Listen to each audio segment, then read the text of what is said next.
Well, joining me now to discuss this is Marlin Stutzman. He serves on the House Financial Services Committee as well as the Budget Committee. He represents Indiana's 3rd Congressional District. Congressman Stutzman, welcome to This Week on Capitol Hill. It's great to see you. Great to see you, Jodi. Always thanks for having me on, and always good to be with you. Well, thank you so much. All right, so look, we all watch what's happening in Texas and California and some other places, but now it appears to be happening in Indiana. What's your take on whether or not we're going to see some changes in the congressional map there in your home state? Well, Jodi, what I think is happening is the fact that we're starting to learn a lot more of what happened through the 2020 election and what happened through the redistricting that took place in 2021. And if you look at some of these states like California, Illinois, New York, they have all redistricted in a way that has really made the balance of power very unfair in Washington, D.C. They did it in the dark of night. They took advantage of this situation. Look at Illinois, for example. Out of the 17 districts in Illinois, only 2 are Republicans. Look at California. They've got over 50-some seats, and there's the minority is, of course, Republican. And I understand, and Jodi, we've had these conversations before about what's the best way and what's the fairest way for redistricting. It's a difficult process. It's a political process. And so in a lot of times when states win majorities in their House of Representatives and their state senates, they're the ones that draw these maps.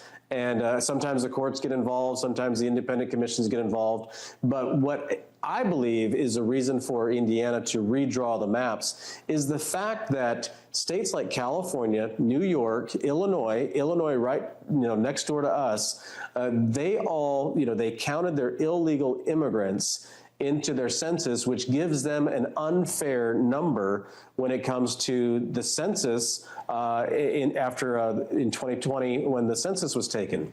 So the fact that Indiana is taking a look at this, I think, is a wise thing to do. We're looking at the numbers from the elections over the past several cycles and realizing that California, Illinois, and New York have already done this, and it gives them a huge advantage.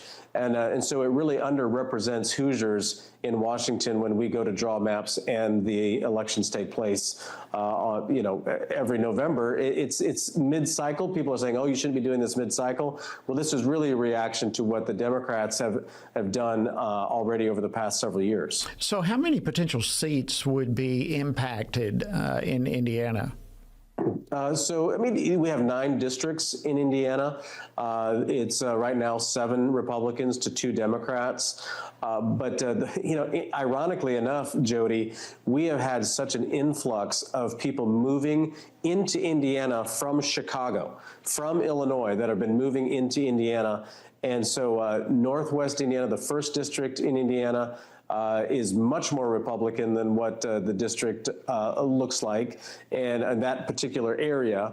And then, of course, the district in Indianapolis, the 9th district, could also be affected by it. But I think that, by redrawing them, you're really making all of our seats more competitive. I've got a strong Republican district, and, the way that my district was drawn, it was considered a safe Republican seat. Well, by redrawing these maps, you make every seat more competitive and more accountable to the people. Well, there's no doubt, and you really referenced this, that so many of our blue states have been gerrymandering for years. Yes. And have been doing so in such a way so as to basically freeze out Republican representation. Is that a fair way of describing what many of these blue states have done?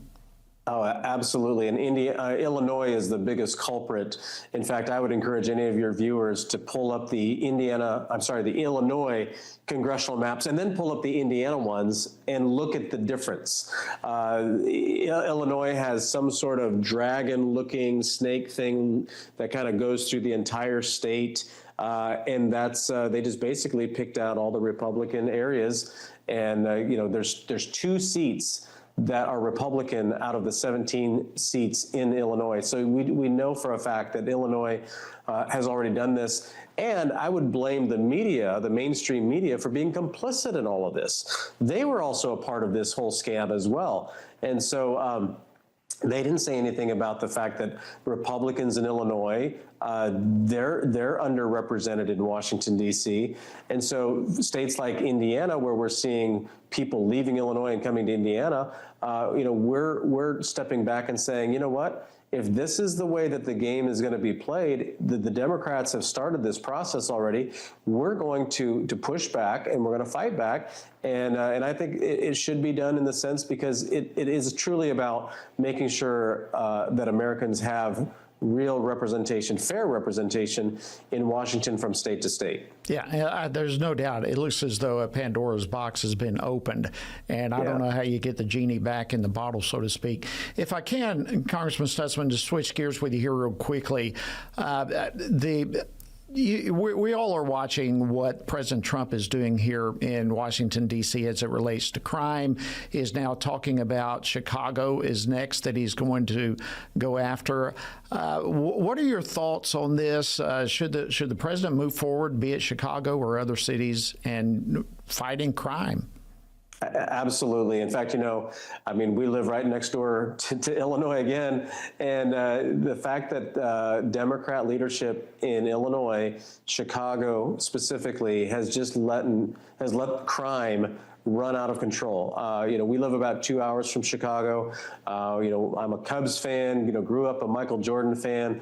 My wife, she likes to go to Chicago, whether it's shopping or going to see a concert.